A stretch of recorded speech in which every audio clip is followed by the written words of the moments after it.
On February 3rd, President Muhammadu Buhari asked Nigerians to give him a few days to sort the country's scarcity of Naira, its currency.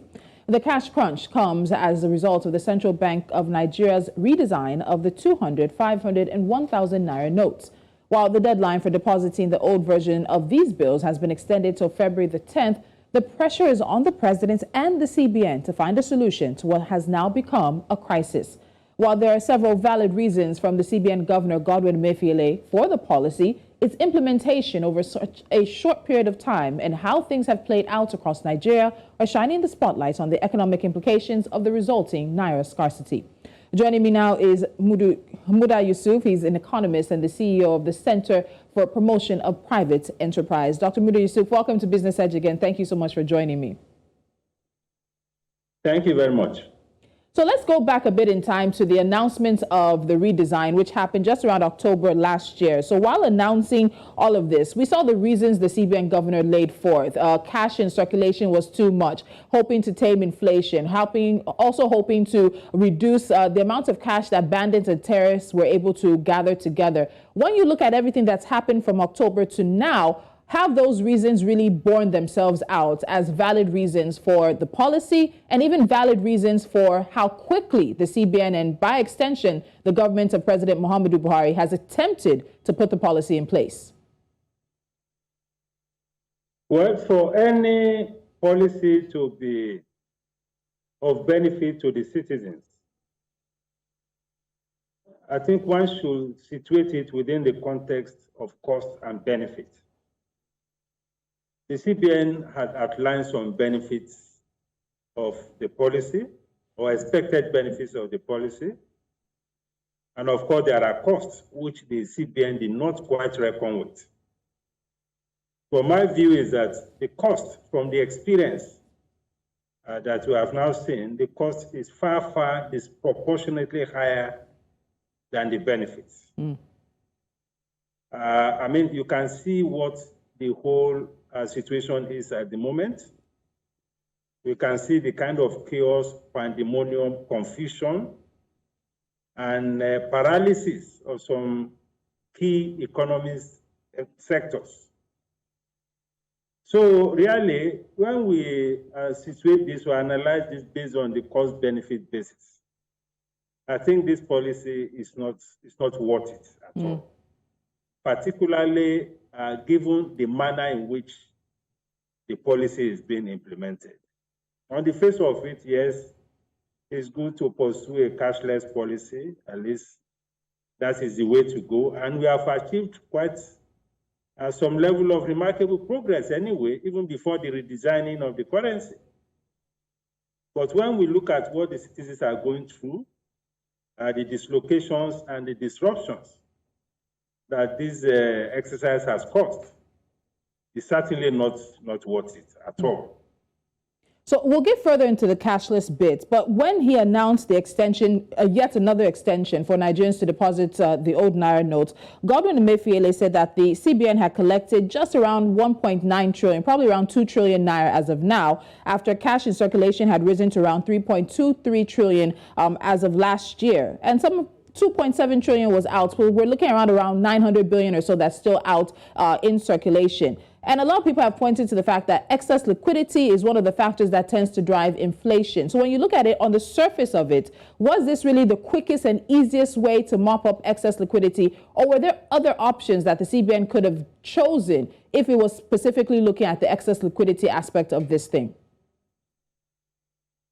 You see, the theory about excess liquidity does not even apply to this cash redesign. Because what influences liquidity or what influences monetary policy effectiveness is money supply. Cash is only a very small component of money supply. As at 2022, that's last year, ending December, total money supply was 52 trillion. The cash component of money supply was just 2.6 trillion. So we are talking about only 5% of the liquidity. So from a materiality point of view, this argument cannot stand. That we are doing this so that we can reduce liquidity. That is not correct. And I must also, correct an impression with the CBN and some other people have been talking about. That we need to worry about the fact that 85% of cash or currency is outside the banking system. Currency is not meant to be in the banking system. Currency is meant to be outside the banks. Cash is a payment instrument. You don't store a payment instrument inside your vault. That's a very wrong narrative. If 85% of the cash is outside the banking system, it is for people to use for purposes of business transactions. The component of business activities that are cash driven, that is what it's meant for. You don't print a currency and go and keep it inside the bank. That is not the purpose of a currency. That is why it is called currency in circulation. It's supposed to be circulating. So that if it comes to the bank, if people want to deposit it at their own volition, they can deposit it. If there's any component of it that's getting old, the CBN can withdraw it and replace it with new ones. So currency is not meant to be sitting in the bank. It's meant to be outside the bank. So if we are talking about liquidity, what we should worry about as far as cash is concerned is what amount of cash makes up your money. What is the percentage of cash in your money supply? And in Nigeria today, we have made a lot of progress. The cash component of money supply is only 5%. 95% is still in the banking system. And when we talk about mopping up liquidity, you don't mop up liquidity by dispossessing people of their cash. That is not the way it is done. This is cash that people are using for the day-to-day activities. Some of them are using it to meet their basic needs. Some of them are using it as their working capital. You don't withdraw 2.1 trillion naira into from the cash from the system and you now sit on it. That is not the way to manage monetary policy. We have invited people to surrender their cash for swapping. You really tell people that you are going to sit on their money. So once you take their cash, you should return it back to them so that they can carry on with their lives. It's interesting you bring this up. It's a very wrong approach on the part of the CBN. So it's interesting you people's cash and sit on it.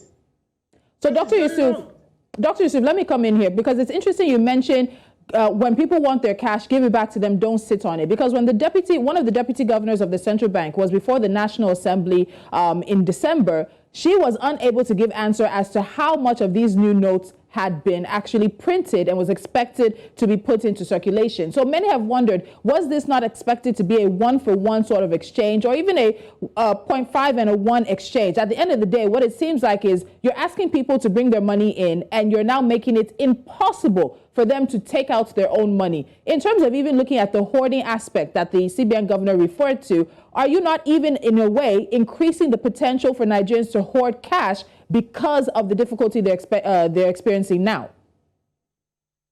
Of course, that is what is going to happen. This will scare people away from the banking system. It will affect the confidence of people in the banking system. People keep money in the bank because they have confidence in the bank that anytime they need their money, they will get it.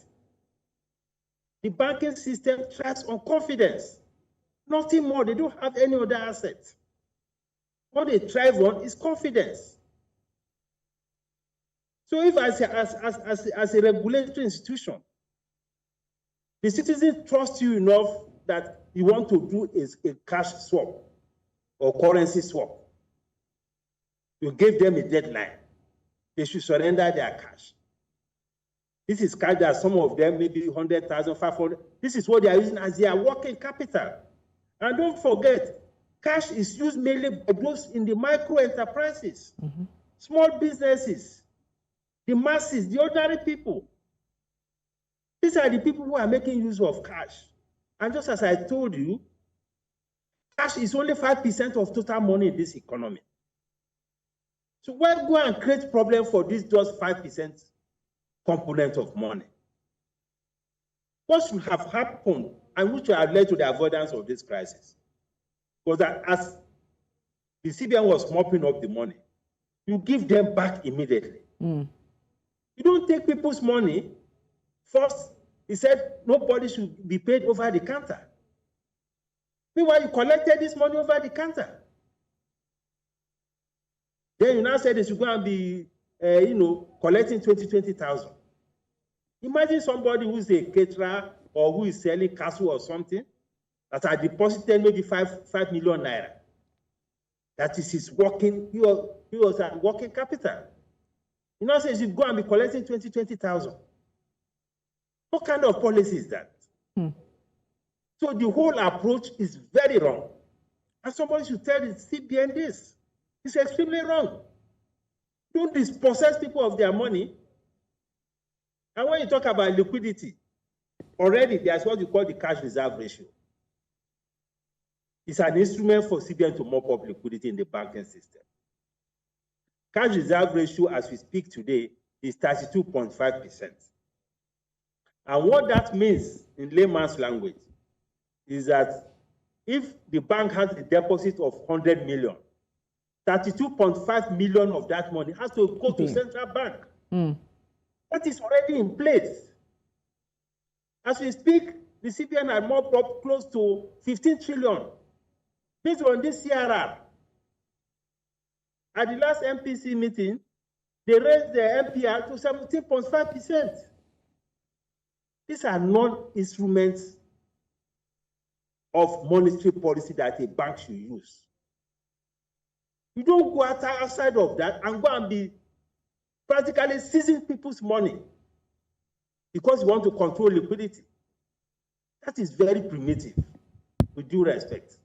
Okay, so Dr. Yusuf, let's look at, you mentioned cashless, and of course you mentioned that progress has been made. Nigeria has been on this cashless economy drive for over a decade now. We started, I think, January 2012 it was. And while there has been progress, issues continue to exist. There are about 38 million Nigerians, around 36% of the adult population of Nigerians who don't have bank accounts. And when you look at it, banked Nigerians don't have an opportunity to deposit their old notes into an account.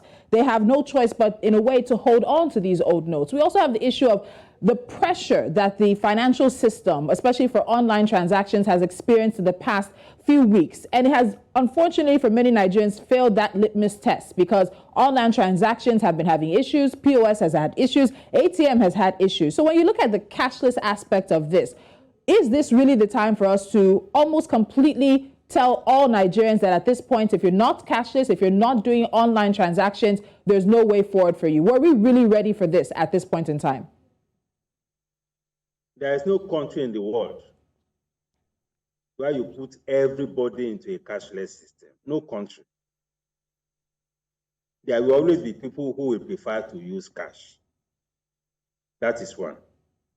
Secondly, if you look at some critical ratios to measure the cashless status of any economy, you compare your cash to your GDP.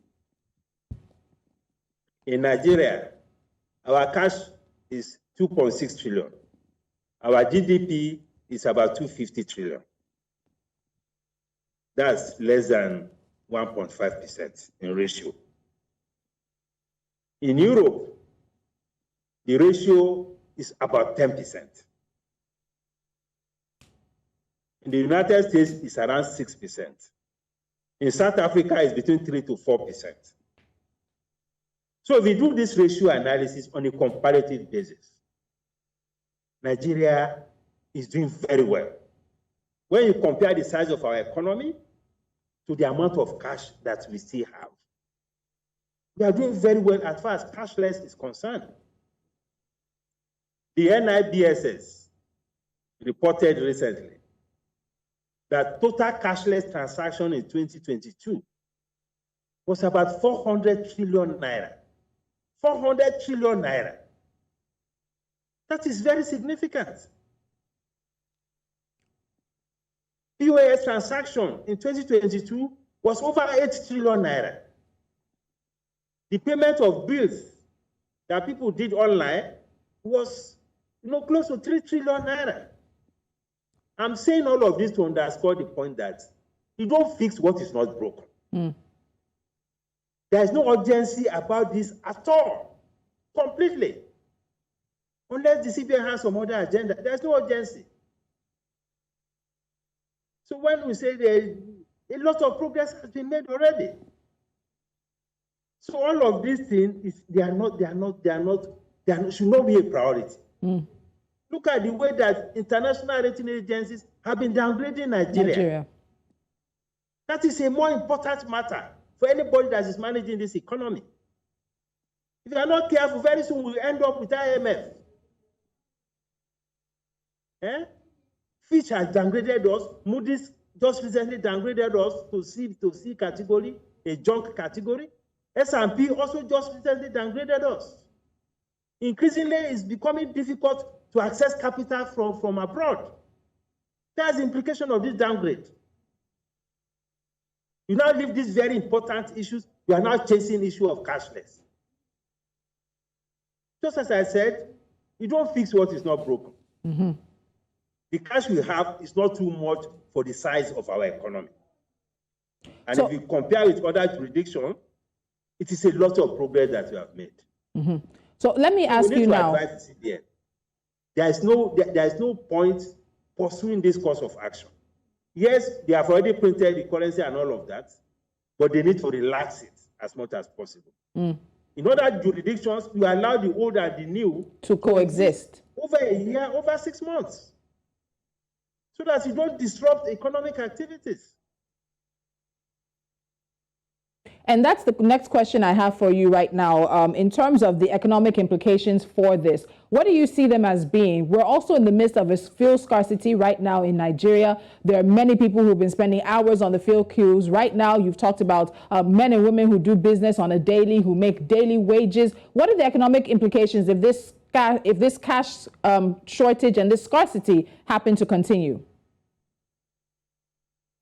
Well, some critical segments of the economy are already at risk. The distributive trade sector is at a great risk. The distributive trade sector accounts for about 15% of our GDP. It contributes over 30 trillion to our GDP. It's one of the largest employer of labor, employing close to between 30 to 40% of employment. That is the sector that uses a lot of cash. Right from the wholesale trader to the distributor to the retailer. That sector has been practically crippled by this policy. I know the implication of that for employment, for poverty. And when people say many people are not in the banking system, is it not people who have surplus that you go and open bank accounts? We have an economy where we have 133 people in poverty. What do we expect? What is their business with keeping money in the bank? And the little money they have, they put in the bank because they want to do cash work, and you now start on it. You don't force that category of people into the banking system. You encourage them to come onto the system voluntarily. Then talking about implication, I thought.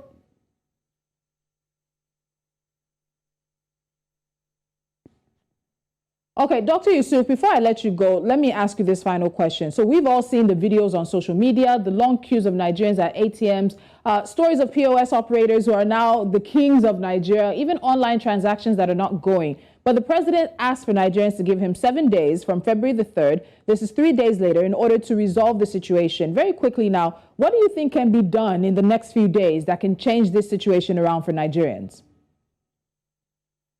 What we need to do is to give direct instruction to the Central Bank of Nigeria. First, to extend this deadline by maybe 3 months.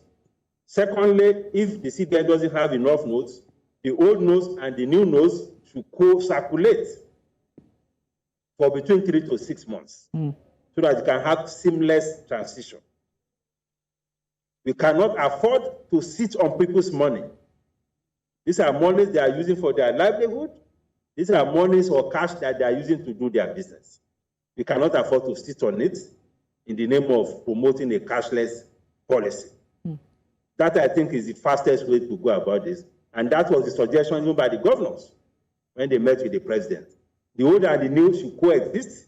I'm talking of the currency notes now, until such a time when you have enough to go around. That's just it. And do you think that's the answer we're going to get from the president at the expiration of the days he asked for? Well, first of all, even the 7 days the president gave was too long. Because this is an emergency. So I see the president doesn't even appreciate how bad the situation is. Why must we wait for 7 days? For a crisis that we didn't even need to have in the first place. For a policy that was based on very wrong assumptions. The 7 days is too long.